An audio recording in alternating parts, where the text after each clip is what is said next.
ایک وقت کا ذکر ہے کہ ایک بہت خوبصورت اور نیک بادشاہ تھا۔ اس نے اپنے شہر میں ایک نہایت ہی خوبصورت مسجد تعمیر کروائی۔ مسجد کی تعمیر مکمل ہونے کے بعد بادشاہ کی بیٹی نے خواہش ظاہر کی کہ جب یہ خوبصورت مسجد بن جائے گی تو وہ وہاں جا کر 2 نفل ادا کرے گی۔ مسجد کی تعمیر مکمل ہونے پر شہزادی اپنی خواہش کی تکمیل کے لیے مسجد میں تشریف لائیں اور 2 نفل ادا کرنے لگیں۔ اس وقت تمام مزدور جا چکے تھے، بس ایک نوجوان مزدور وہاں اکیلا بچا تھا جو اپنا کام سمیٹ رہا تھا۔ اس نے شہزادی کو نماز پڑھتے ہوئے دیکھا۔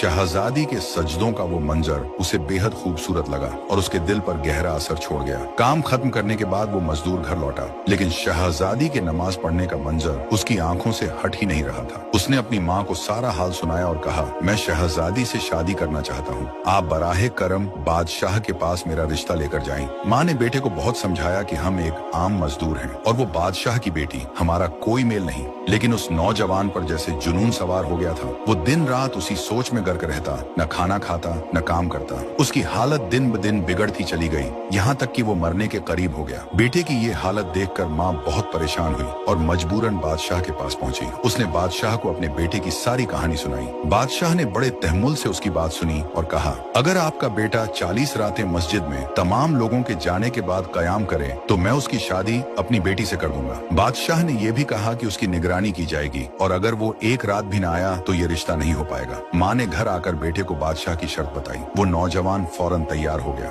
ہر رات جب سب نمازی چلے جاتے وہ مسجد میں قیام کے لیے جاتا۔ وہ اللہ کے حضور سجدے کرتا، دعائیں مانگتا اور اس کی عبادت میں کھو جاتا۔ 1 2 3 کرتے کرتے 40 راتیں گزر گئیں، لیکن نوجوان بادشاہ کے پاس نہیں گیا، بلکہ وہ کئی اور راتیں بھی مسجد میں ہی گزارتا رہا۔ جب کافی دن گزر گئے اور وہ نوجوان بادشاہ کے پاس نہیں آیا تو بادشاہ نے اسے اپنے محل میں بلوایا۔ بادشاہ نے اسے پوچھا، کیا تم نے میری شرط پوری کی؟ نوجوان مزدور نے کہا، جی حضور، میں نے آپ کی شرط پوری کی ہے۔ بادشاہ نے خوش ہو کر کہا، میں تم سے بہت خوش ہوں، میں تمہاری شادی اپنی بیٹی سے کرانے کے لیے تیار ہوں۔ لیکن یہ سن کر وہ مزدور مسکرایا اور بولا، بادشاہ سلامت، میں اب اس رشتے کے لیے تیار نہیں۔ بادشاہ حیران ہو کر بولا، کیا مطلب؟ تم تو اس کے بغیر زندہ نہیں رہ سکتے تھے؟ نوجوان نے بڑے سکون سے کہا، حضور، آپ نے مجھ پر بہت بڑا احسان کیا ہے۔ جب آپ نے مجھے 40 راتیں مسجد میں قیام کرنے کا حکم دیا تو میرا مقصد کچھ اور تھا، لیکن ان راتوں میں سجدوں کے دوران مجھے جو سکون ملا اس کا مقابلہ دنیا کی